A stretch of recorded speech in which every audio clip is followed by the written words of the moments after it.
Hello, Joshua Wybon here again, and today we're going to be looking at ISO.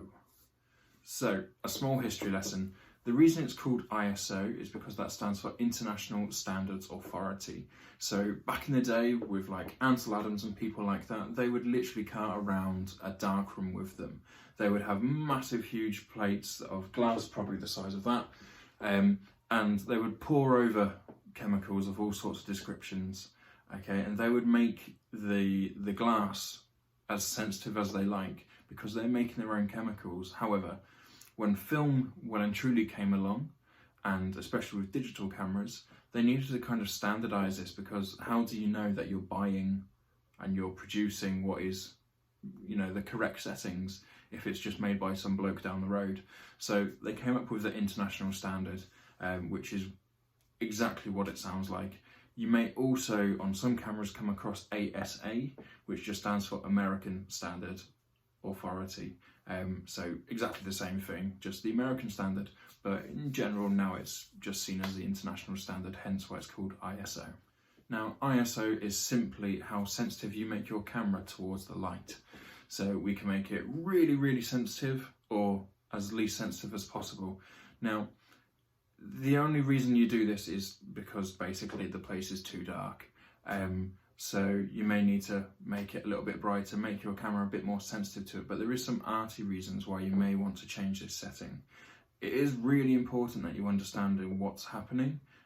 So there isn't actually any experiment today, because hopefully all you're going to do is look back through your old photos and see the side effects of playing around with ISO, because we should hopefully have been playing around with it while we're doing other settings as well. So it's all going to be really nice and easy today, and I'm going to walk you through and talk you through all of my photographs with different ISO settings on. Okay, so I've got Lightroom open now, and we're just going to have a little look at a few photographs that I've got, all ranging from, ISO 50 all the way up to, I think I've got one which is over 100,000 ISO on my 5D Mark IV. So let's have a little look. So this photograph here, as we can see, is photographed on ISO 50.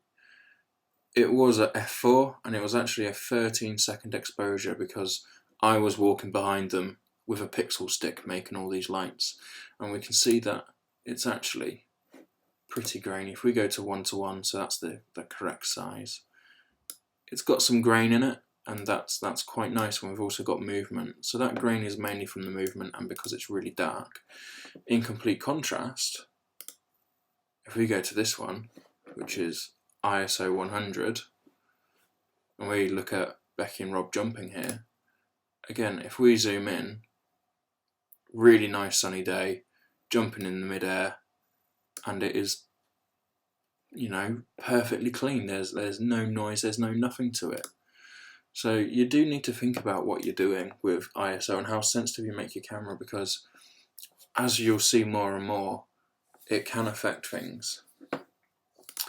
So this one here of Kerry getting her dress laced up at the back. Again, we've got some really nice light coming through from the side, but the actual rest of the room was quite dark, so I put the sensitivity up to 1000, shot at 1.8, and we're looking at 200th of a second, which gets us this really nice artsy feel, and it's just beautiful in black and white. This next photograph, as you can tell, is seriously noisy. If we zoom in, it's just grain and grain and grain. However, this was at a zoo.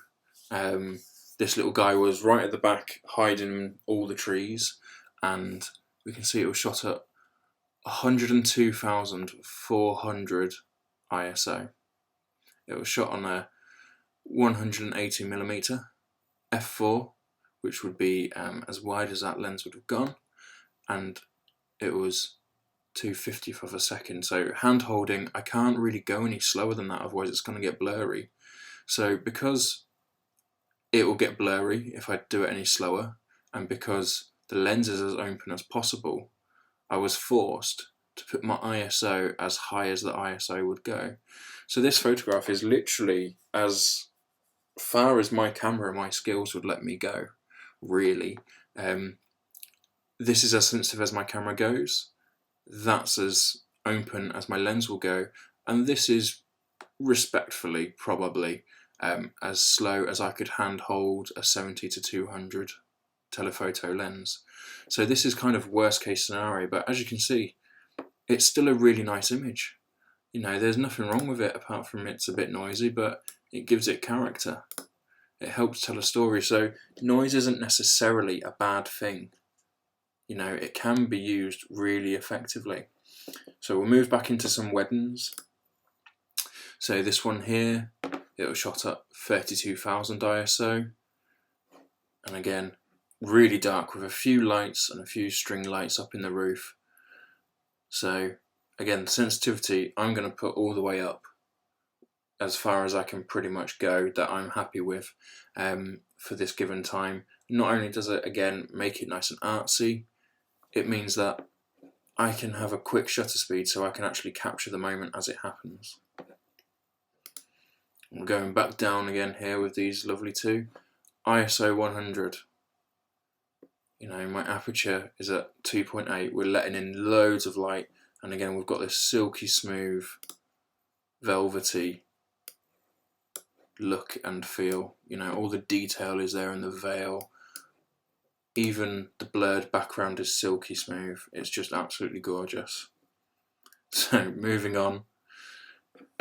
This is what happens if your brother picks you up on your wedding day. And again, we're inside, it's night time. My ISO is at 5,000, but again, it's not crazy grainy, it fits in well, and for me, I would prefer to capture the moment rather than stress about things. So for me, it's all about getting that moment. I don't really care about anything else. I just want that moment captured for my clients to remember. And the last photograph we're going to look at, this was underneath some train tracks in Carlisle during a wedding, and in actual fact this was shot at 32,000 ISO. Now it was a really bright day and it was quite shaded underneath the bridge, but I wanted to get a really earthy, I don't know, grungy sort of feel, so that's why I put the ISO up, because if we zoom in we can see that that grain has really helped bring that feel across, which I personally love, and it goes with the concrete really well, and it just, I think, shows it off really well. So go through all of your photographs that you've taken so far of loads of experiments, or if you want to go take more, play around with your ISO settings, see what happens, and look back through the photos and just see how extreme the grain is and if you like it or not, and then that will help you define your style. But that is basically ISO. So hopefully you can see just how easy ISO is to understand. The bigger the number, the more sensitive your camera is to light. However, the more sensitive it is to light, the more grainy it's going to get, but that's not necessarily a bad thing. So thank you for watching. If you want to subscribe, please do. There'll be one more video in this series, and then we'll move on to some more technical things and some more advanced stuff. And yeah, we'll have some great fun. So thank you very much.